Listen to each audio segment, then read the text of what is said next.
ಗೀತಾ ಮಹಾತ್ಮೆ. ಧೃತ್ಯಾಯಯಾ ಧಾರಯತೆ ಮನಃ ಪ್ರಾಣೇಂದ್ರಿಯಕ್ರಿಯಾಃ ಯೋಗೇನಾವ್ಯಭಿಚಾರಿಣ್ಯಾ ಧೃತಿ ಸಾ ಪಾರ್ಥ ಸಾತ್ವಿಕಿ. ಹೇ ಪಾರ್ಥ, ಮನಸ್ಸು, ಪ್ರಾಣ ಮತ್ತು ಇಂದ್ರಿಯಗಳ ಚಟುವಟಿಕೆಗಳನ್ನು ನಿಶ್ಚಲವಾದ ಯೋಗದ ಮೂಲಕ ನಿಯಂತ್ರಿಸಲು ಸಾಧ್ಯವಿದೆ. ಇದೇ ಸಾತ್ವಿಕ ಧೃತಿ.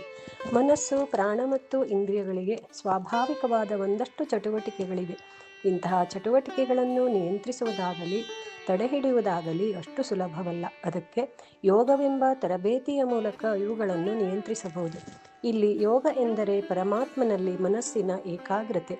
ಪರಮಾತ್ಮನ ಬೇರೆ ಬೇರೆ ರೂಪಗಳಾಗಿರುವ ಬೇರೆ ಬೇರೆ ದೇವತೆಗಳಲ್ಲಿರುವ ಏಕಾಗ್ರತೆಯೂ ಕೂಡ ಮನಸ್ಸು, ಪ್ರಾಣ, ಇಂದ್ರಿಯಗಳನ್ನು ನಿಯಂತ್ರಿಸಲು ಸಾಧನವಾಗಬಲ್ಲದು.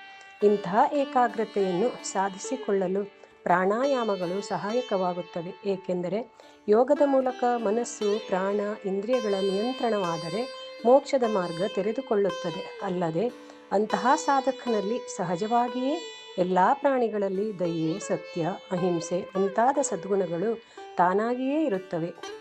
ದೀರ್ಘಕಾಲದ ನಿರಂತರ ಅಭ್ಯಾಸದಿಂದ ಸಂತೃಪ್ತಿಯನ್ನು ಬೆಳೆಸಿಕೊಳ್ಳುವುದರಿಂದ ಮತ್ತು ಆಗಾಗ ಒಬ್ಬರೇ ಕುಳಿತು ಅಧ್ಯಾತ್ಮ ಚಿಂತನೆ ಮಾಡಿಕೊಳ್ಳುವ ಮೂಲಕ ಮನಸ್ಸನ್ನು ಸಮಾಧಾನಗೊಳಿಸಿಕೊಳ್ಳಬೇಕು. ಸಮಾಧಾನಗೊಂಡ ಮನಸ್ಸನ್ನು ಬೇಗ ಏಕಾಗ್ರಗೊಳಿಸಿಕೊಳ್ಳಬಹುದೆಂಬುದನ್ನು ಭಗವಂತನು ಪ್ರಸನ್ನ ಚೇತಸೋ ಯಾಶು ಬುದ್ಧಿ ಪರ್ಯವತಿಷ್ಠತೆ ಎಂಬಲ್ಲಿ ಹೇಳಿದ್ದಾನೆ. ಹೀಗೆ ಮನಸ್ಸನ್ನು ಸಂತೈಸಿಕೊಂಡು ಪರಮಾತ್ಮನಲ್ಲಿ ಏಕಾಗ್ರಗೊಳಿಸಿಕೊಳ್ಳುವಿಕೆಯೇ ಯೋಗ. ಇಂದಿನ ವಾತಾವರಣದಲ್ಲಿ ಮನುಷ್ಯನು ಭೋಗದ ಬೆನ್ನು ಹತ್ತಿ ಓಡುತ್ತಿದ್ದಾನೆ. ಭೋಗದ ಲಾಲಸೆಯಿಂದಾಗಿ ಎಲ್ಲ ಆದರ್ಶಗಳು, ಮೌಲ್ಯಗಳು ಅಸ್ತಿತ್ವವನ್ನೇ ಕಳೆದುಕೊಳ್ಳುವಂತಾಗಿದೆ.